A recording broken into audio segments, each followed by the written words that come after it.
Hi guys, কেমন আছো? আশা করি ভগবান সবাইকে ভালো রেখেছেন। আজ তোমাদেরকে একটা গুড নিউজ দেওয়ার আছে। স্বীকৃতির পার্টনার পাওয়া গেছে। ওই যে দেখছো, এটা স্বীকৃতি। আর ওই যে উপরের ঠোঁটটা ভাঙা যেটা দেখছো, এই পাখিটাকে 3 দিন আগে পাওয়া গেছে। এর নাম রেখেছি প্রিন্স। কেমন হয়েছে দুজনের নাম? ও জুটি ভালো না?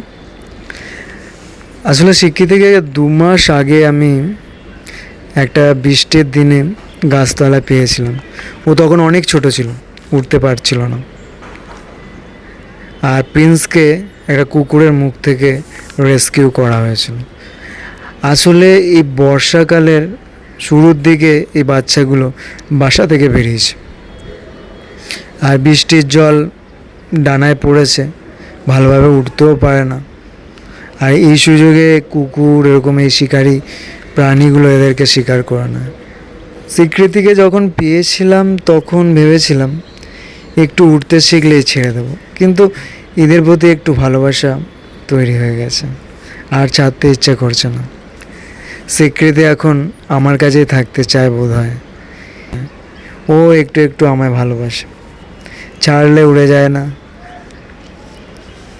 আসলে এদের খাঁচায় রেখে পোষাটা অন্যায়, কিন্তু বিশ্বাস করো, এদের পুরো খেয়াল আমি রাখি যাতে ভালোভাবে থাকতে পারে।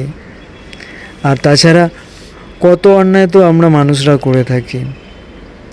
যেমন আমরা দেখো, মুরগি পুষি, একটা মুরগির বাচ্চা নিয়ে আসি ছোটোবেলা থেকে, পুষে বড় করি, তারপরে আমাদের যখন স্বার্থ হয় আমরা তো সেগুলোকে কেটে খেয়ে নিই।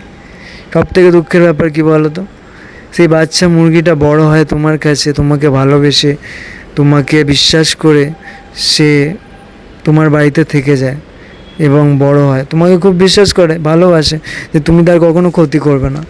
কিন্তু একটা সময় বাদে আমরা সবাই তাকে কেটে খেয়ে নিই। কতটা নির্মম না আমরা! শুধু মুরগি কেন, সব প্রাণীর ক্ষেত্রে এরকম করা হয়। তবে আমি এমনটা করব না। আমি এদের দুজনকে অনেকটা ভালোবাসি, অনেকটা।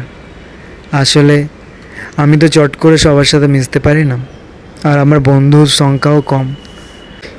এই অবলা জীবগুলোকেই আমি ভালোবাসি, এদের সাথে মনের কথা শেয়ার করি। এইগুলো অনেকের চোখে পাগলামি হতে পারে, তাতে আমার কিচ্ছু যায় আসে না। এরা মানুষের থেকে অনেক বেশি ভালো, অনেক বেশি বিশ্বাসী। এর থেকে আমার লাভও হয়, মিথ্যা কথা বলবো না। এদের রাখার পিছনে আমার স্বার্থও আছে। এদের কার্যকলাপ যখন আমি দেখি না, সারাদিনের ক্লান্তি দূর হয়ে যায়। কত ভালো লাগে যখন এরা আমার কথা শোনে, আমার হাত থেকে খাবার খায়। এই কয়েকদিন আগেই তো আমি খুব বড় আঘাত পেয়েছিলাম, প্রায় ডিপ্রেশনে যাচ্ছিলাম। কিন্তু এদের সাথে থাকতে থাকতে, এদের কার্যকলাপ দেখতে দেখতে অনেকটা দুঃখ কমে এসেছে। এখন অল্প অল্প দুঃখ আছে, কিন্তু এটা ঠিক যে এরা না থাকলে হয়তো আমি সত্যি ডিপ্রেশনে চলে যেতাম। যাই হোক, অনেক কথা বললাম। সবাই ভালো থেকো, আর জানিও স্বীকৃতি আর প্রিন্সের জুটি কেমন হয়েছে। Bye, tata.